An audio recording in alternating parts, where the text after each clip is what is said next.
semua.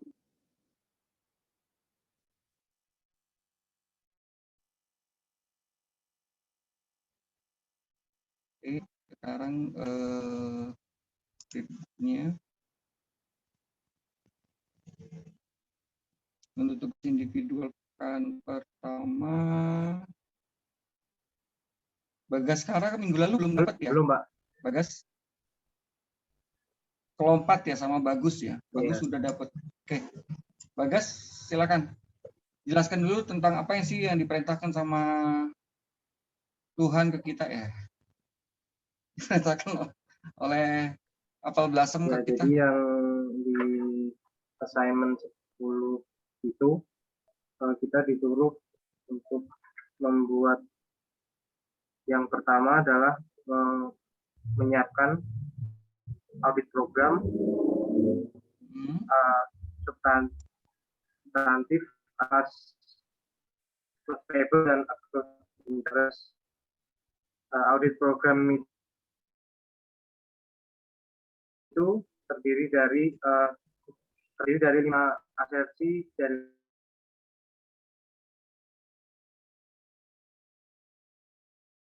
laporan keuangan, education, yang keempat valuation or allocation, dan yang kelima adalah presentation and disclosure.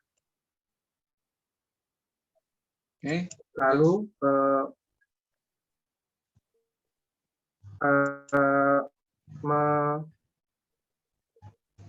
itu Pak, dengan audit program itu tadi dilakukan dengan teknik recalculation, physical observation, confirmation, verbal inquiry, coaching, tracing, scanning, dan analytical prosedur. Lalu gunakan form AP9 untuk menulis program tersebut. Lalu yang kedua adalah untuk menyiapkan schedule I1 pada tahun 2013 untuk mengaudit notes payable dan accrued interest-nya. Lalu pada I2 bisa dilihat ada surat konfirmasi dari pihak Midwestern Mutual Life Insurance Company yang memberikan pinjaman, gitu Pak. Ya sudah Pak. Terus audit programnya seperti apa? Yang pertama adalah melakukan konfirmasi atas notes payable ke kreditur, yaitu untuk menguji asersi existence or occurrence dengan teknik confirmation. Yang kedua, melakukan tracing dari dokumen sumber dan bukti transaksi terkait notes payable. Asersi yang diuji adalah completeness.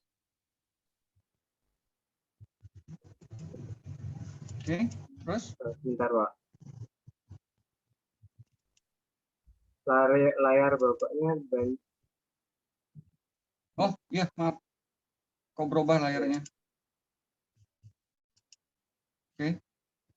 Saya mau ngupload dulu soal. Aku nggak bisa. Sebentar ya. Oke.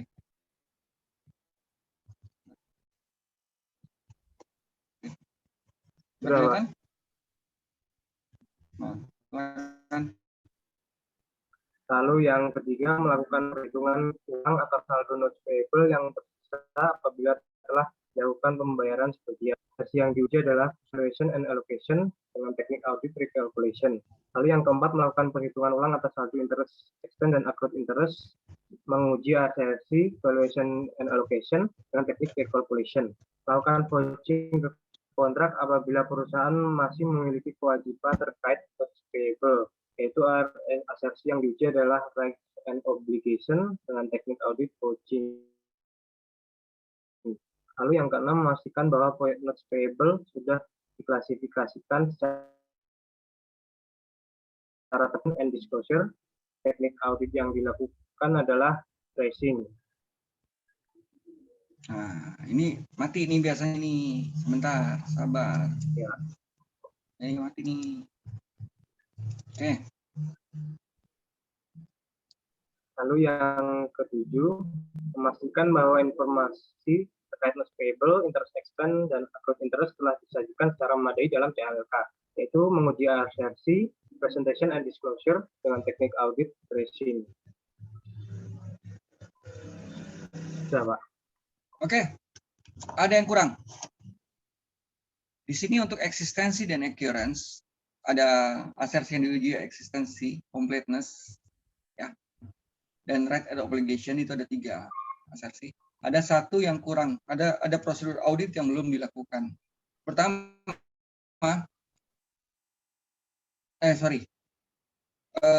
yang belum dilakukan paling utama itu adalah mempelajari notulen rapat direksi. Itu yang belum ada. Jadi mempelajari notulen rapat direksi itu untuk mengetahui eksistensi dan occurrence-nya. Terus yang kedua juga mempelajari atau mempelajari itu adalah resume ya. Di kertas kerjanya itu dalam berupa resume. Resume ini pointernya. Nanti kan sesudah ini akan saya tanya mengenai misalnya long term notable, short term notable itu seperti apa? Itu. Nah, itu akan saya tanya tuh, karena itu penting untuk mengetahui esensi daripada keterjadian suatu transaksi. Yang kedua, kekurangan dari program audit ini adalah tidak adanya tujuan audit. Tujuan auditnya apa? Ya enggak? Iya, Pak. Sebenarnya tujuan auditnya itu sangat gampang loh. Tujuan auditnya itu gampang. Jadi untuk tapi kalau tujuan audit sebenarnya yang diinikan adalah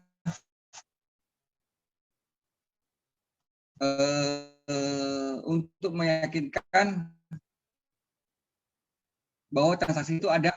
Itu maksud saya itu dari asersi itu bisa kita alihkan tujuan dengan kata yang berbeda.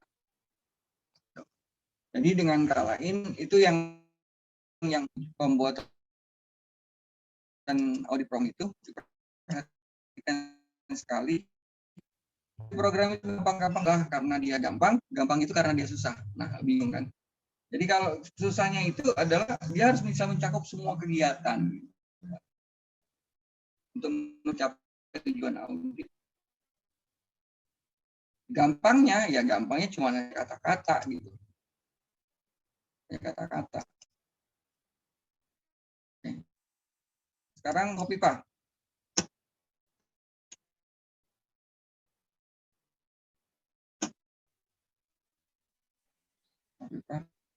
Ya, Pak.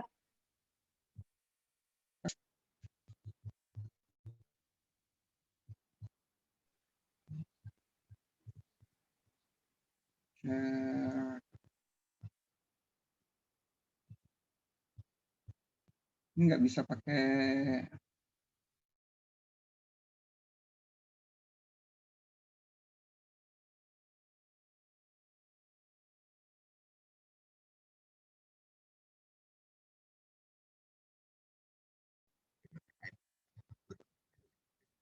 lainnya yang melakukan jam malam juga dalam sidang.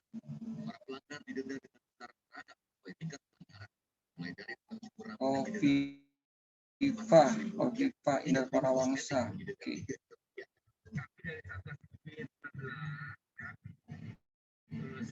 Kelihatan? Udah kelihatan? Oviva? Ya, Pak. Saya, Halo? Pak. Sudah kelihatan? Sudah. Nah, ini ada indeks I ya. Ada indeks I. Tolong jelaskan ke saya mengenai accrued interest. Referensinya di mana? Ini referensinya F6. sama I1 ya? Iya, Pak. I1, F6 sama I1. Terus kemudian apa namanya? Ceritanya gimana nih kalau sampai kamu bisa dapat yang namanya accrued interest ya? Accrued interest yang dapat yang namanya apa? Adjustment 4114. Ini otomatis Oke. accrued sama interest expense ya? Ya, Pak. Mm-mm. Itu akun yang accrued interest, not payable, sama interest expense itu yang saldonya itu dari halaman 265 kalau tidak salah. Kemudian adjustment-nya itu merujuk pada I1. Oke, terus kelihatan nggak? Enggak, Pak.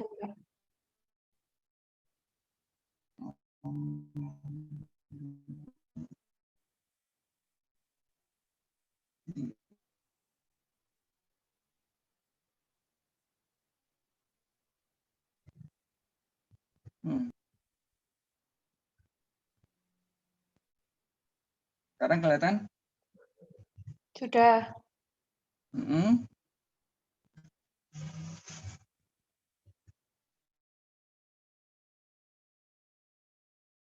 Mbak, 14 itu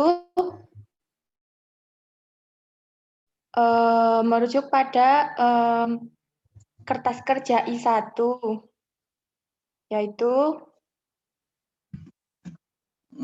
I1, oke, I1-nya ini. Yaitu pada mana nih? Mana 4114?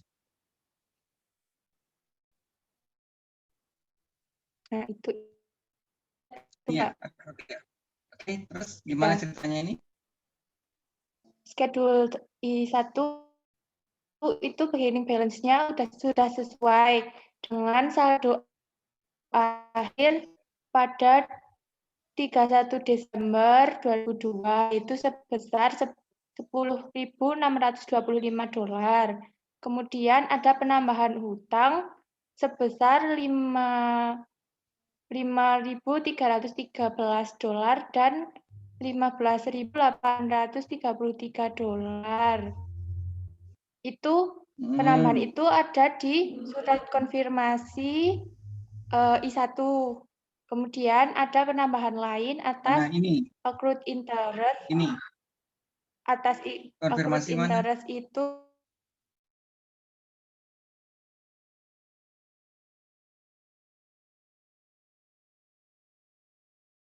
kertas kerja, kemudian ada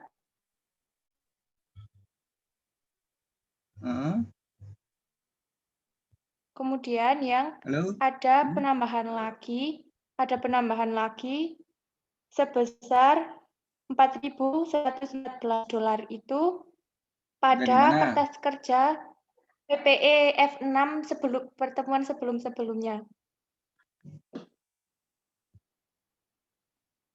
Oke. Pada pertemuan pada kertas kerja yang PPE yang F6 itu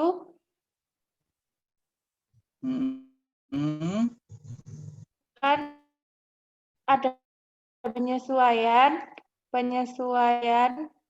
expense pada accrued interest besar yang tadi itu 4.114. Jadi setelah $15.938 itu balance auditnya yang pada 31 Desember 2003 itu sebesar itu berbeda. Gimana itu? Ini balance per audit. Iya, Pak. Oke. Terus? Nah, itu berbeda 4.114. dolar itu tadi dari balance client karena itu diajukan adjustment 12 seperti yang telah disebutkan tadi, yaitu interest expense pada accrued interest karena perbedaan tersebut. Kemudian yang interest expense itu pada schedule yang satu itu beginning balance-nya sudah sesuai dengan yang ada di halaman 265 sebesar $27.500, tapi masih harus disesuaikan lagi karena belum mencatat yang belum mencatat yang terkait. Ini artinya adalah tidak adanya RJE dari akibat dari transaksi di notes payable sekarang. Ya. Bagaimana Pak? Saya jadi nggak ada yang namanya adjustment dari transaksi notes payable sekarang. Saat ini dari transaksi sebelumnya. Transaksi lain. Sebelumnya, iya Pak. Oke, kalau seperti iya, itu, transaksi yang dari itu dibagi per orang gitu kan? Dibagi per orang. Nah, kalau mamanya kita masukkan juga 414 ini ke dalam adjustment-nya yang sedang kita teliti, sedang kita audit, dalam akun yang sedang kita audit, kekhawatirannya adalah risikonya akan double. Paham ya? Jadi 4.114 ya, sudah dijawab di F6, kita masukin lagi. Nah, ini yang akan menjadi kekhawatiran untuk kenapa adjustment-nya jadi double seperti itu. Nah, biasanya kalau mamanya di dunia nyata itu kita baginya sesudah terakhir gitu kan. Jadi sesudah terakhir kamu apa adjustment-nya? Oh, adjustment-nya di 4.114 notes pay.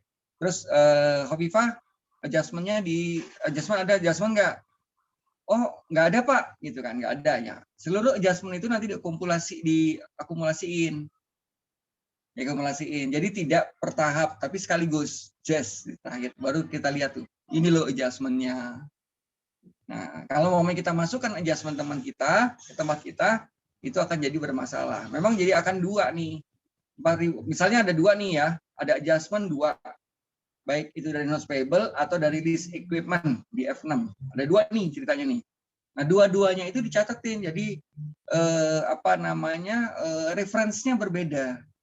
Satu reference di F6, satu referensinya di I1 misalnya gitu. Nah, jadi biarkan saja yang F6 itu di F6, di I itu I. Artinya kalau di sekarang itu tidak ada adjustment. Begitu. Paham ya? Ya, Pak. Paham ya? Oke. Itu sama persis dengan yang lain. Oke. Lanjut. Devandika Reza Pratama.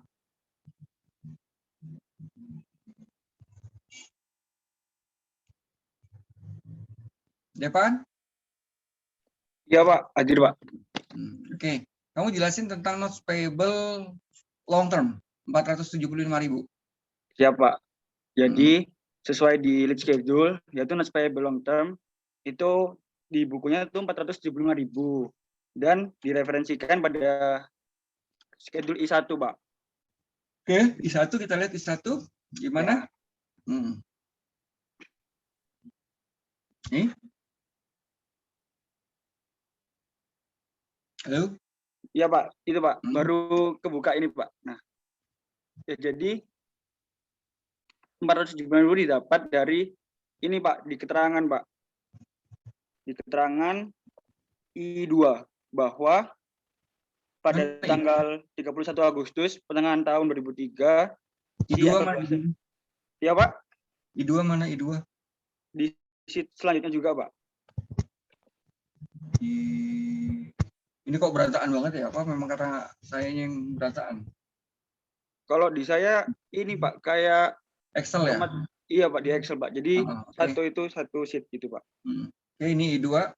Nah, iya Pak. Jadi pada 31 Agustus 2003 atau pertengahan tahun, Apple Blossom itu menerbitkan notes kepada ini Pak, Big City Nasional sebesar 475.000 Pak. Seperti itu. Jadi mengapa ada tambahan 475.000 di buku Apple Blossom Company Pak? Oke, pertanyaan saya. Iya Pak. Ini kan gampang banget nih kan, tidak ada adjustment berarti ini udah oke nih ya. Jadi kita dapat konfirmasi nilainya benar 475.000. Setiap tanggal 31 Agustus kita harus mencatat utang kita dan membayar utang kita Ya, sebesar 10% setiap setahun sampai dengan 2010 kan. Ya. Oke. Pertanyaan saya. Gitu. Ini duit 475.000 buat apa?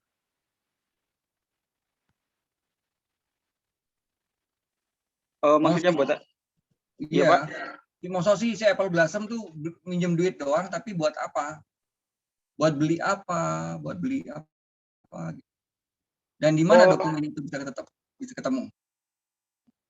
Kalau misal dari keterangan note ini buat ini Pak, security buat plant machinery dan equipment Pak. Itu bukan. bukan, Pak.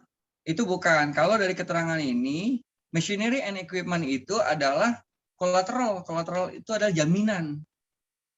Jadi saya minjem duit kayak kamu lah deh. Kamu minjem duit nih. Minjem duit ke bank. Jaminannya tanah. Nah, itu tanah itulah adalah machine and equipment. Tapi minjem duitnya buat apa itu harus ada dong. Masa minjem duit buat jajan atau minjem duit buat pacaran? Nggak mungkin kan? Apple Blossom gitu. Nah, Apple Blossom itu pinjem uang itu buat apa?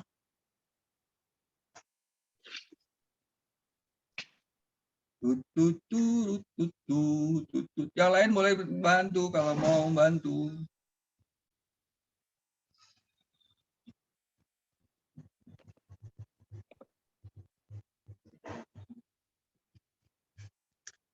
Itulah tadi makanya pada saat di audit prosedur kita harus mempelajari notulen rapat direksi. Nah, kalau tidak ada di audit prosedur kita tidak membaca notulen rapat direksi, kita tidak bisa yang namanya mendapatkan informasi duit itu buat apa? Karena duit itu kan terjadi pinjaman di tahun 2003. Ada dong. Nah, kita kan. Ayo, ada yang bisa bantu? Ada yang bisa bantu? Oh, ada yang bisa bantu?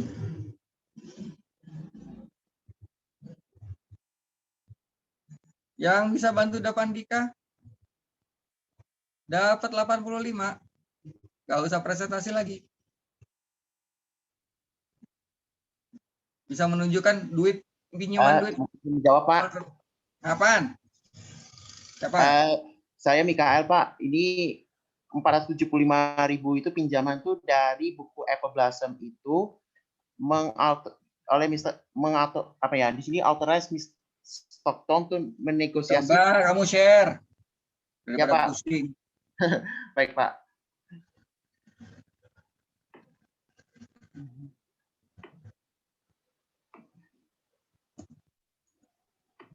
Ini Pak. Mana? Yang ini Pak. Regular meeting tanggal 6 Juni 2003. Yang nomor 2. Oke. Nomor 2 itu ada negosiasi dari Miss Stockton sebesar 475 itu pinjaman dengan tadi Midwestern Mutual yang sesuai dengan konfirmasi tadi I2 selama 7 tahun 10%. Pinjaman tersebut digunakan untuk new conveyor system for the receiving dock and new equipment. Will be used to finance a new conveyor system for the receiving dock and new equipment. Terus? Di sini Simo Walker packaging mesin will be priced on as collateral. Itu hasil rapat tanggal 6 Juni, Pak. Oke, terus di bawahnya? Yang di bawah ini tentang jangka pendek, Pak. ini karena Mr. Brown. Oke, betul sekali. Jadi dia beli forklift. Coba lihat di 11 Juli. Dia itu sebenarnya beli forklift ya. Jadi dia beli 475.000 gitu kan, 475.000 itu untuk beli forklift. Forklift itu ya itu tadi conveyor tadi. Conveyor tadi di mana dia itu mengkolateralkan mesin dia sebagai jaminan. Dia pinjam duitnya dari si Midwestern. Nah, inilah dia kenapa pentingnya kita harus membaca yang namanya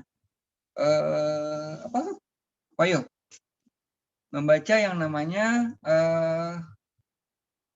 notulen rapat direksi. Itu. Karena ya kebetulannya seperti ini. Tahunnya buat apa, tahunnya strateginya buat apa, itu itu dari rapat direksi. Oke, siapa Mikael ya? Kalau saya kasih nilai penuh 85. Oke, jadi kamu nggak usah lagi nanti. Terima kasih, Pak. Nah. Terus selanjutnya adalah Daumi. Iya, Pak. Nah, Daumi, saya sharing dulu ya.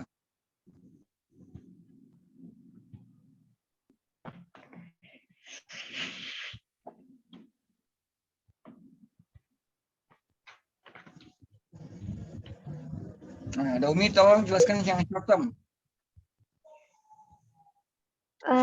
Iya, Pak. 25.000 dari mana, harus dihapuskan bagaimana, terus kertas kerjanya seperti apa, informasi tambahannya seperti apa. Ya. Baik, Pak. Jadi itu notes payable short term itu Apple Blossom melakukan pinjaman kepada Big City National Bank yang mana akan dilunasi pada tahun 2003 dan sudah digolongkan ke short term itu. Di sini ada keterangan bahwa Apple Blossom ini melakukan pembayaran sebesar $140.930, yang $125.000-nya itu ada pembayaran pokok. Oh, bunyinya berantakan ya? Halo?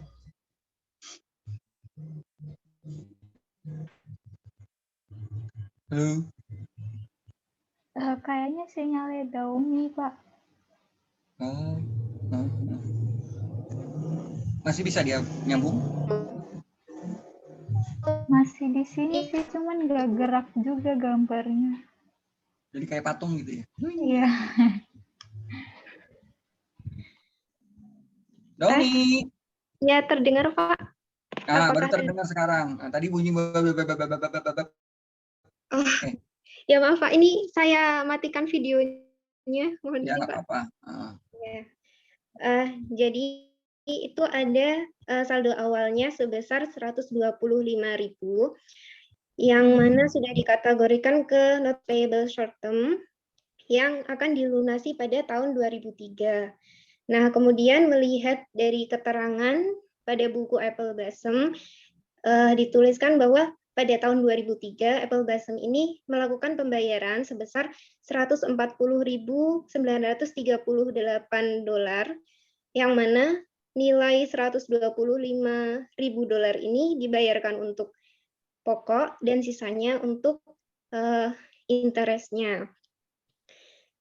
Kemudian sehingga pada schedule I1 ini kita mengurangi nilai dari saldo awal notes payable short term ini sebesar 125 sehingga balance per auditnya 0. Oke, 125.000 itu buat apa? 125.000 itu pembayaran pokoknya, Pak. Ya, buat apa? Duitnya dulu buat apa tuh? Ada nggak keterangannya? Tidak ada, Pak. Coba lihat dulu di ini. di yang tadi ditunjukin sama Mikael?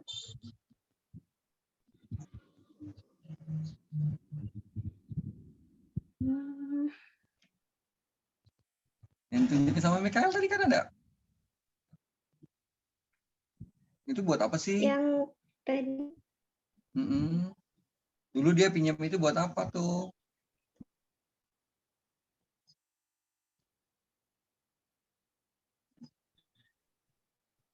Ada nggak keterangannya di situ? Di permanen file. Ini gampang nih soalnya nih.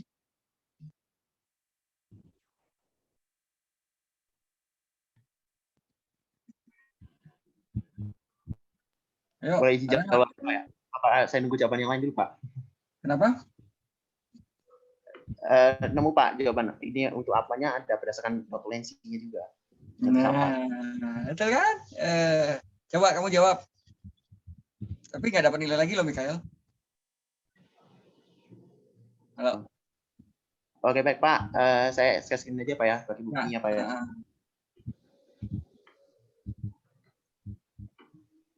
Nah ini Pak, 5 April 2002. Nah,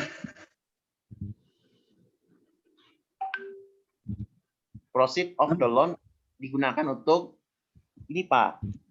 Cuma agak tulisannya nggak bisa dibaca sih Pak. Cuman ya, non-fluorocarbon aerosol and the pump spray markets if the result of feasibility studies prove favorable. Jadi dia masuk ke market non-fluorocarbon aerosol. Jadi aerosol itu kan kayak semprotan ini ya, insektisida gitu ya, aerosol ya, spray itu. Nah, itu dia masuk ke sana, tapi dia butuh dana. Dananya itu 125.000 gitu kan. 125.000.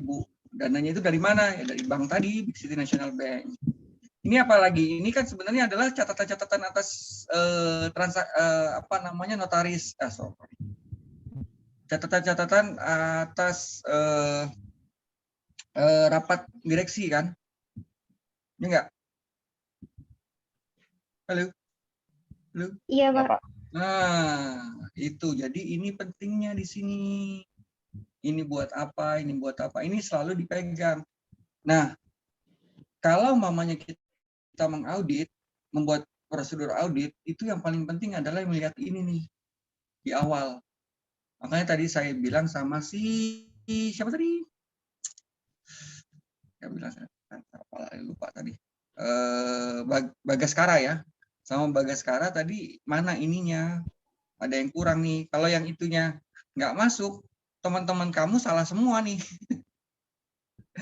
Kalau prosedur audit itu nggak masuk, gitu kan? Prosedur audit itu untuk mempelajari regular meeting nggak masuk di dalam prosedur audit, teman-temannya salah semua. Ketika ditanya, ini utang buat apa? Gitu kan. Ketika saya nanya sama kalian pun, ini utang buat apa? Nggak ada yang jawab, nggak bisa jawab kecuali si Mikael. Tuh kan. Nah, jadi itulah pentingnya. Nanti juga berikutnya karena kita sudah semakin dekat ya, semakin dekat terakhir. Gitu.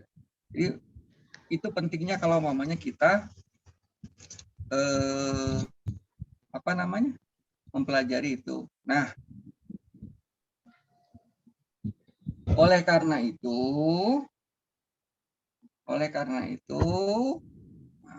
sudah ada pertanyaan? Ada pertanyaan nggak? Boleh di stop share-nya. Kalau nggak pertanyaan, kita lanjut nih. Ada pertanyaan?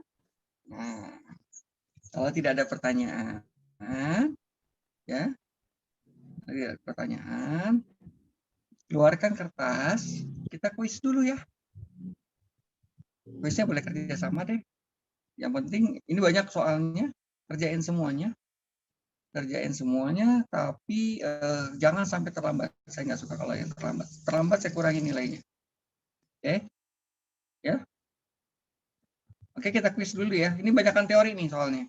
Soalnya kalian banyak yang lupa teori. Ya, saya kirimin tuh. Belum. Udah. Udah pada terima? Kita kuis sampai jam 1. Kumpulnya paling lambat jam 1. Terlambat dari jam 1, saya anggap 0.